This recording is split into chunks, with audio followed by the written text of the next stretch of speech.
Alright, so in this module of my free e-commerce email marketing course that I'm putting together for my YouTube channel, we're going to talk about how to create abandoned cart and abandoned checkout email automations. So here's my promise to you for this video. First of all, we'll talk about why abandoned carts are costing you millions. Then I'm going to tell you why most brands don't actually have this flow, and we're going to talk about whether you fall under that category or not. Then I'm going to show you a step-by-step guide on how to create an effective abandoned cart flow, then the fastest way to create an abandoned checkout flow, and then I'm going to show you some highest leverage A/B tests you should run. So here's a little bit about me, if that's what you want to know. If not, let's talk about why abandoned carts are costing you millions. By the way, just a quick disclaimer, this document is going to be linked in the description. First link, you can just go grab it. No need to give me your email, to sign up for some newsletter, something like that. No, you can just click it, open it up, and follow the instructions, and it's going to be great. Now, 74% and rising of e-commerce carts are getting abandoned. Basically, people are treating shopping like everyone is a window shopper, right? So people are treating like the whole adding to cart action like a like button, basically. They're like browsing your website, they're seeing some products, they add the cart stuff they like. So it's kind of like just like they like pictures on Instagram and TikToks and stuff like that. They do the same with your carts, right? So they add a lot of stuff to their cart and no one even checks out. Like most of them don't even buy anything out of there. Even if they do, it's like 1/10 of what they would have bought if they actually bought the whole thing they added to cart, right? And if you don't have an effective flow in place to recover all of those lost sales, you're quite frankly burning money. Like there's literally no reason. Now, I'm not saying that you're going to recover all of those lost sales, right? But you could recover a big portion of them if you actually had a good abandoned cart and abandoned checkout flows in place. The reason behind this, as I said, is that everyone is a window shopper in 2025 because, as we already discussed in the previous modules, there's just this high trust threshold that needs to be crossed. People are not really trustworthy nowadays when it comes to shopping. They don't really like brands in general because there's so much dropshippers, all that stuff. People are way more cautious, way more skeptical when buying stuff online. It's way harder to get money out of people because, first of all, there's not so much money right now. And also, as I said, everyone has been burned before by buying stuff online because they got something, it never arrived, it arrived broken, it was shit, stuff like that. So it's just very hard to actually get people to buy something from you. So here's the proof of what I'm speaking, what I'm talking about. So this is from one of our brands. So you can see these are the actual sales, so placed order. So you can see $170,000 in sales. And then you can see checkout started, for example. So these are all the people who have abandoned their checkouts, who started the checkout and have never purchased.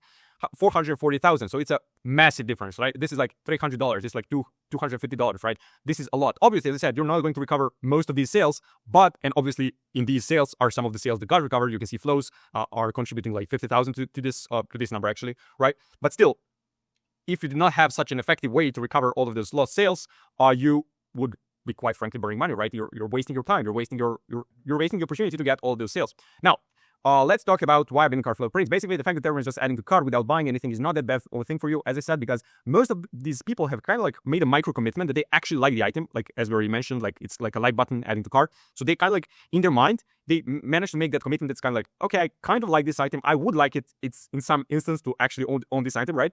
So they have this a wish list, right? That's your cart. And then it's just down to you to manage to convert at least a portion of those people to convince them to buy at least a couple of those items. Now, since everyone is to some extent an emotional buyer, when you hit these people with a well-crafted abandoned cart to checkout flow, you'll drive loads of impulse purchases. Now, this is not really a bad thing. It might sound to you like, oh, impulse purchases, we don't want to do that. We don't want to play on people's emotions. It's not ethical, all of that stuff. Everything, my friend, is a impulse purchase, right? There's not a single purchase that is not an impulse purchase, right? Even if you're buying a house, that is an impulse purchase. The moment you go and be like, okay, let's buy this, that's an impulse purchase. Because to some extent, you need to have, the reason you're buying something is based on emotion, right? Especially in e-com space. Like you're buying clothes, you're not buying clothes because you don't really own many more clothes. You're buying clothes because you want to look good, you want the status, you want people to respect you, to be like, oh, this guy has a cool t-shirt or whatever, right? So when you think about it that way, it all comes down to emotion, which means that it's all impulse purchase. So it's fine. It's not unethical. Like that's how people buy. That's how people think. People like to think they're logical. They're not really logical. People are mainly irrational beings, right? Which is fine. You just need to know how to play with that. As I said, like it would be unethical if you actually had a bad product. If you had something, if you're scamming people, right? You convince them to buy it through an impulse purchase and then you don't ship it, or it arrives and it's shit and stuff like that. That would be unethical, right? But if you're advertising it like the way it is, actually, you're telling people, hey, I have this great product and your product is actually great. That's fine. Like that's your mission. That's why you're running your e-com brand in the first place. But what I want to talk about is, do you have this flow? Basically, most brands don't really have the abandoned cart flow. So until recently, Klaviyo actually didn't have added to cart metric installed. So you had to install it manually, right? By adding some snippet of code to your Shopify store. So most brands did not actually have a way to track when people add something to cart. Now, you might be thinking like, yeah, like that might be the case for some brands. We have an added abandoned cart flow. Most brands, as I said, don't really have it. So there's a really, really big chance that you don't actually have this flow. Now, if you have been setting up your flows recently, then you might fall under the category of people who actually have this flow because Klaviyo recently added to cart metric from Shopify, right? That is installed immediately, right, when you connect your Shopify to Klaviyo. So if you have been doing your flows recently, you most likely have this flow, right? But if you have been making your flows like a couple of years ago, a couple of months ago even, you most likely don't have this flow. So The idea is this. So basically, people don't really understand what's the difference, so I'm going to show you. Basically, the trigger for the Klaviyo template for the abandoned cart flow is actually checkout started. This is literally screenshot from Klaviyo. This is their abandoned cart reminder. This is not abandoned cart. You can see trigger checkout started. This would be abandoned checkout. So this means that this flow is not abandoned cart at all. So if you have this flow, you follow Klaviyo's template, whatever, you don't have an abandoned cart flow. Here's the difference, right? Abandoned cart is I'm on your website, I find the product, like I add the cart and I leave the website. That's abandoned cart. Abandoned checkout is I'm on your website, I add a product to cart, I go to click here, you can see proceed to checkout, and then I'm at this page, I need to fill out my information, credit card, all that stuff, and then I check out. If I leave this part of your website, this page, right? That's abandoned checkout. So basically, with your abandoned cart flow, right? This flow, you're capturing only these people. So all the people who have added something to cart but did not click proceed to checkout are not getting hit by any of your emails, which is a massive leak in your funnel. Now, how to create abandoned cart flow? Here's the structure. So we're going to build the structure first, and then I'm going to walk you through each email. I'm going to show you how to create it to make it as effective as possible. Now, if you're low on time, this is going to be like the 80-20. This is going to get you the most bang for your buck. You could do like splits based on the product someone added to cart and stuff like that. If you have less products, if you have like hundreds of products, it's not going to be a realistic thing. You could do like product categories and stuff like that. That could work, and then do like testimonial based on specific product. But for most of you guys, if you don't really have much time, or you're not that big of a brand that making such a specific flow, specific emails for each product would actually be a high leverage thing, this is going to do most of the heavy lifting. So this is what I would go for. Even if you are, I would probably start out with this and then build on top of it, right? This would be your foundation. So you can see trigger added to cart. Filters are checkout starter 0 times since starting this flow, placed order 0 times since starting this flow, has not been in flow in the last 30 days. So basically, we don't want to be hitting people who started checkout, because when someone started checkout, they had to add something to cart before that. So if it's checkout started, right, they should be in the abandoned checkout flow. That's why we're excluding those people. The same thing as well applies to the placed order. So when someone places an order, that means that they also added something to cart beforehand. So we don't want to be hitting those people. We don't want the flow to misfire, right? So we want to be hitting only people who added something to cart but did not take the next step, which is starting checkout and then placing an order. Also, we don't want to be hitting people who has been in the flow in the last 30 days, because we don't really want to spam people that much. Also, this number here, it doesn't really have to be 30 days. So this kind of like depends on your sales cycles. If you have products that are like low ticket, they're more like really like impulse purchases that does not really have a consideration window, where we have a long sales cycle where someone is thinking about buying it. Basically, if it's a lower ticket item that people are buying on a regular basis, you could get this down to like 21 days, 14 days even. If it's something that takes longer to consider, right, it might be more than 30 days. It could be like 45, 60, whatever. But for most of you guys, 21 to 30 is going to make the most sense. Then we have a time delay here, wait 45 minutes. Now, this is something you're going to test. We're going to cover that in a minute. Then we have the first email. So this is going to be a simple reminder. Dynamic product section, just showing the product that they left in the cart. That's it. You're basically going to have like headline, dynamic product section, and CDA. You could include some testimonials or something like social proof or risk reversal guarantee, whatever, if you have something like that. But that wouldn't be like the main thing of your email. The main thing is just like headline, dynamic product section, CDA. I'm going to show you an example very soon. Don't worry.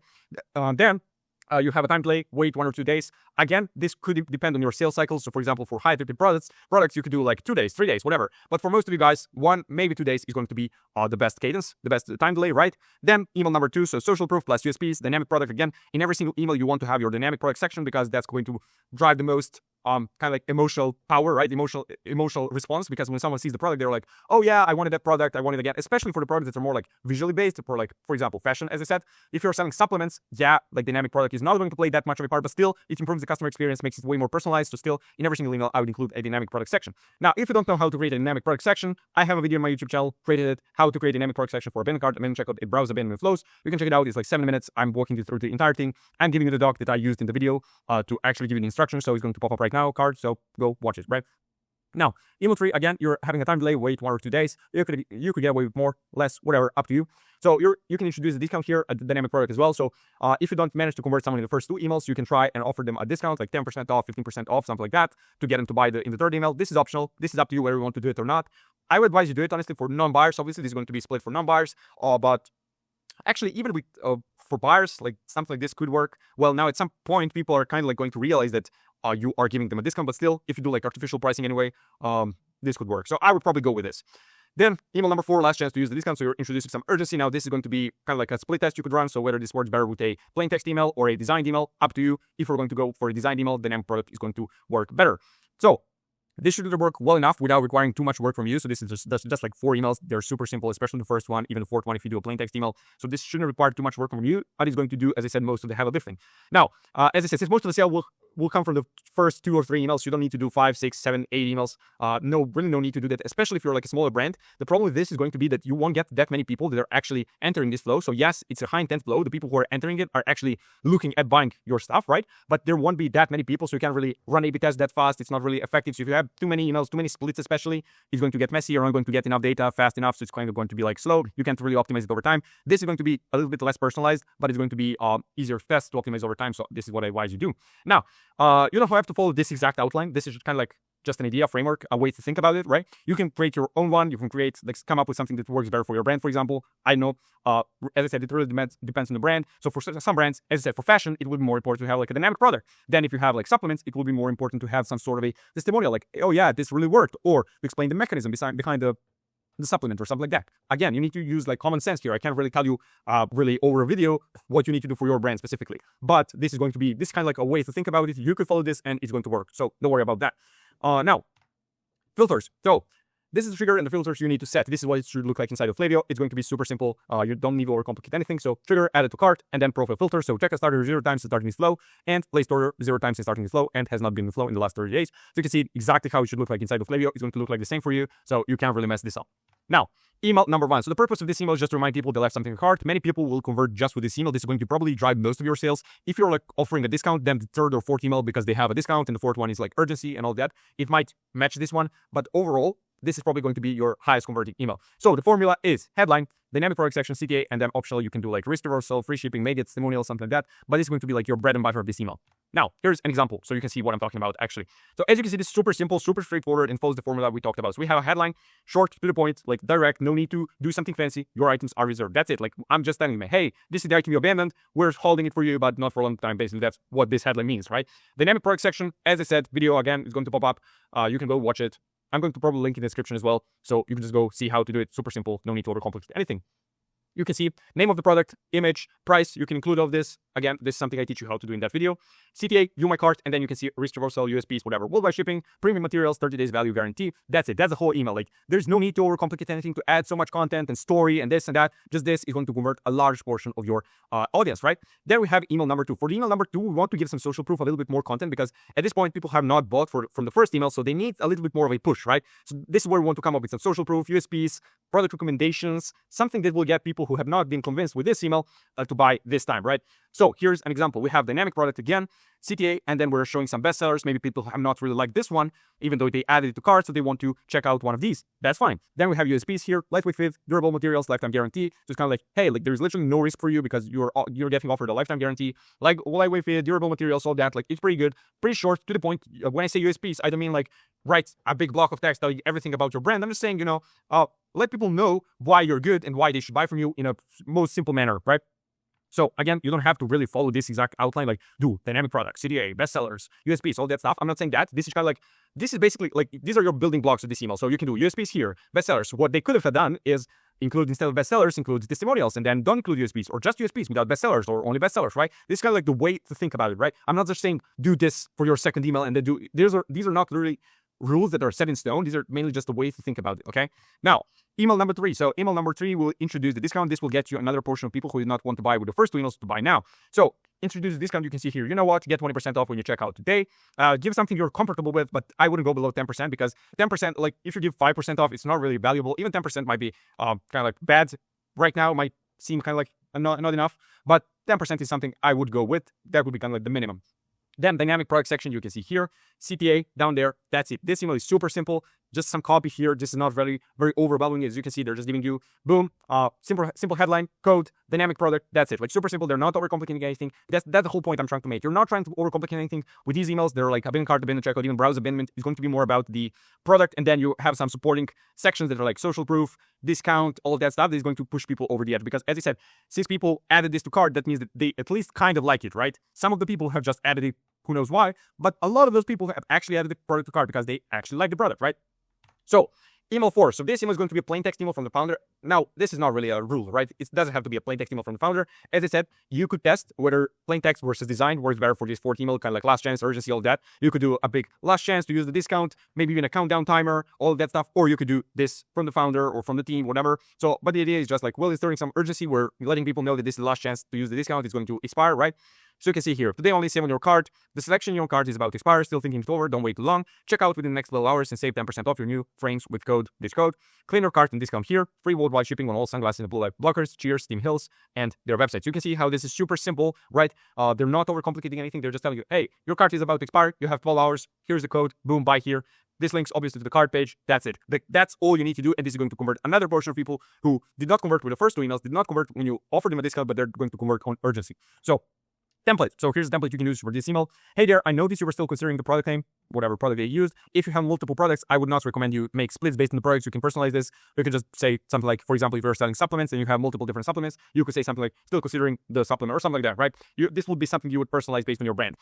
You add it to your cart. I wanted to personally remind you that the 15% discount we offered expires tomorrow at midnight. I understand that sometimes you might have a question or two before making a purchase. If there's anything I can help with, or if you're unsure about sizing, materials, or anything else, obviously this is something you personalize based on your brand. Please don't hesitate to reply directly to this email. Don't miss out on this chance to get whatever product you're selling at 15% off. Shop now. This is linked to the cart page. Thanks, your name, founder of the brand. Again, personalized based on your brand, obviously. So you're just going to make this match your brand voice. You're not going to say it exactly like this. This is just a template, a framework to use. Even this might be a little bit too long, like the whole email. You could make it even shorter than that, just like these guys did it. Like this super short, super to the point, just like your cart is about to expire. You have 12 hours. Here's the code. Here's the link. That's it, right? What I will also include is probably a PS section. Honestly, that's something I forgot to include here because PS section is going to be one of the most read lines. So you could do like, hey, kind of like sum up the whole email, be like, hey, your cart, use code checkout 20, checkout 10, whatever, before it expires, and link that to your cart page, and that's it. That's what I would do, probably use a PS section. That would probably boost conversions as well. But again, that's something you need to test. So, how to create an abandoned checkout flow in 3 minutes. Two-step abandoned checkout flow is this. Duplicate the abandoned cart flow we just made. So this flow, we just talked about the 4 emails. So you're just going to go to flows, click the 3 dots in Klaviyo, duplicate it. You have like, it's not saying duplicate, it says clone. You clone it, name it abandoned checkout, and just going to change the triggers and filters. So trigger is going to be checkout started. Filters are going to be placed order 0 times in starting this flow. Has not been in the flow in the last 30 days. So you're just going to remove checkout started 0 times starting this flow, and that's it. And that's your entire abandoned checkout flow, right? Because it's kind of like, if you're low on time and if you're not really a big brand, you can get away with literally sending the same emails. If you're like a bigger brand and you have time, you have a team, you have an agency, or you have someone in-house, then it would make sense to create kind of like different flows. But still, those 2 flows would be very similar. You could create something different. Maybe you would offer a discount for abandoned checkout, but not for abandoned cart, or something like that, or different content, maybe different testimonials, because people have different objections, whatever. If you're like a bigger brand, as I said, and if you have someone handling that, then it's fine. But if you're not really a big brand, or you don't really have a team handling this, or you have a small team and they don't really have time to do stuff like this, it's not going to be the highest leverage thing. So go ahead, clone the abandoned cart flow, change the triggers, and you'll be fine. Trust me. Now, the highest leverage A/B tests run. What to test? So subject lines and preview text. This is obvious. Now, this is going to be a high leverage thing. What can I tell you about this? Not much really. Like, it's just going to be like test some stuff that is going to be kind of like more broad instead of testing specific stuff. But you could test stuff like using emojis versus not using emojis. Some sort of an angle where it's kind of like curiosity driven, or an angle that's kind of like direct. You left this in cart. So that's the stuff you could test in subject lines and preview text. Maybe having a preview text versus not having a preview text. That could work, right? Plain text versus design, especially for the last email, but you could test it for the first email as well. As I said, for like fashion and stuff like that, it's more like visual. Maybe you're selling some sort of an art. In that case, you probably want to have a design email because you want to have a dynamic product section. But for brands that are selling something that's not really visual, this is more like mechanism, stuff like that, you could get away with sending them plain text in the first email. So that's something you want to test as well. The offer you're giving, so 15% off versus $25 off, like basic dollars off versus percentage off. Maybe have some sort of a random discount. So for example, 13% off versus 15% off. So maybe 13 is kind of like more random, seems more like unique, right? So that might work better. Time delays between emails. So the first email, do you send it after? That's going to be the highest leverage one when it comes to time delays. The first email, so do you send it after 30 minutes or 45 minutes? That's something you need to test as well. Longer form emails versus shorter form emails. So basically, for the first one, you're not probably going to test that. But for the second one, do you include social proof and USPs and bestseller section, or do you only include social proof section? For example, right? Social proof section, do you include 3 testimonials or only 1, right? Do you include 1 longer or 3 shorter? Stuff like that. That's something you can test as well. Headlines are not going to be that high leverage, but it could work. That's something you could test after all these tests, right? This is going to be high leverage. This is going to be high leverage. This is going to be high leverage. But you can test this and this as well. CTAs, do you say back to cart, or view my cart, or shop now, checkout now, stuff like that, right? That's something you can test as well. So if you need more help to scale your email marketing, to scale your brand through email marketing, you can book a call directly with me. Second link in the description. I'm going to perform a free Klaviyo account audit completely for free, tell you what you're doing good, what you're doing bad, and then we see we can actually help you out. We're going to give you an offer to run your email marketing, to help you build it out, run it for you on a purely performance basis, which means that you only pay a percentage of added revenue. There is literally 0 risk for you. So as I said, this document is going to be linked in the description. First link in the description. You can just go get it, follow the instructions, build your abandoned cart and abandoned checkout flows, and then I'll see you in the next video. That's it for me. Thanks for watching. I'll see you in the next one. Bye.